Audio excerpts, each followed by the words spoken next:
and girls. So today we're learning how to simplify fractions. The easiest way to do this is through division. So you're going to look at your numerator and your denominator, and you're going to decide, do I know a number that can go into both? And I think it's the best if you can get the biggest number that can possibly go into both. Because if I look, 2 can go into both, but it might be tricky to find it. So I'm looking, 3 could possibly go into both.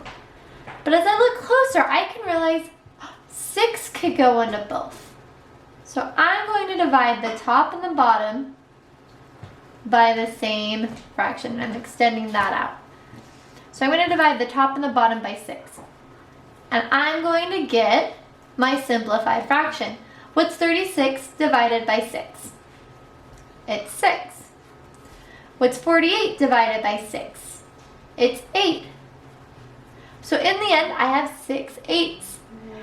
Some of you might be saying, we could even make that more simple. There's another number that could go in there. I don't mind if you leave it at 6 eighths for now. I think in 5th grade you go down further. But if you wanted to get it even smaller to the simplified form where it's the most simple, I could look and see, wow, I could divide the top and the bottom both by 2. And then I would get 3/4 as my final simplified. But 6 eighths would have worked. If you notice, you can make it even smaller. You could keep going too. Okay, so let's take a look at the next one. 14/20. So I take a look. Well, I know 7 can go into 14, but can 20 be divided by 7? No, so that won't work. So I have to think, what other number can go into 14? 1 could. But if I divided both these by 1, wouldn't I ended up with the same fraction? Yeah, so that won't work. Well, 14 goes in.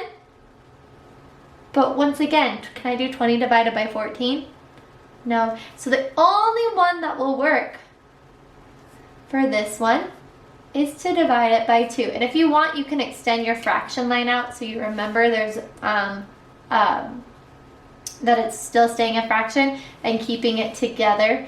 Or if you can realize that you don't, you can just do your division signs like that, like I did over there. Either way, I'm okay with. 14 divided by 2 gives me 7. 20 divided by 2 gives me 10. Is there anything I can divide 7 or 10 by that's the same number other than 1? No, it's not. So that actually is my most simplified form. Okay, so I'm going to come look down here. I have 9 and 27. Well, 1 can, I'm thinking of the factors of 9, 3. 3 can. So should I do 3? Let me think. Well, let's see if there's any bigger. So 1 was a factor, 3 times 3. What about 9? If I divided the numerator and the denominator by 9, I would get 1 and 3. So my simplified fraction would be 1/3. So finding equivalent fractions, we multiplied. Simplifying fractions, we divide. So once again, we're here. We have this right here. I could do divided by 2, because 2 is a factor of both 4 and 8. So I do the division. 4 divided by 2 is 2.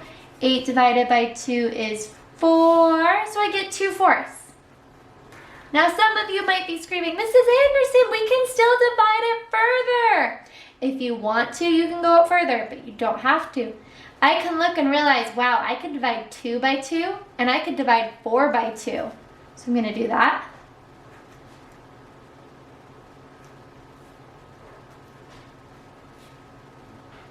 And in the end, I would get 2 divided by 2 is 1. 4 divided by 2 is 2. 1/2. So if you got it all the way to the simplified form, that's great. If you just get it here, that's fine too. As long as you're getting this number that was bigger before, this fraction was bigger, and you're making the number smaller. Okay, so remember, I have big numbers and I'm putting them on that diet or that exercise like you saw in the last one when I divide. That's that exercise or that diet. And it makes it smaller by the end. Like 9/27 became smaller when it went to 1/3. So let's look at 6 and 24. I know that 3 is a factor of both. So I'm going to divide it by 3. And 6 divided by 3 is what? Scream it out, class. 2. 24 divided by 3 is what? Scream it out, class. 8. So I have 2 8s. Can it be any smaller? Is there any number you can divide 2 by and 8 by that's the same number? There is. You could divide it both by 2. And 2 divided by 2 is 1. 8 divided by 2 is 4. So like I said, I would have accepted 2 8s, and if you didn't realize it didn't get smaller, that would have been fine.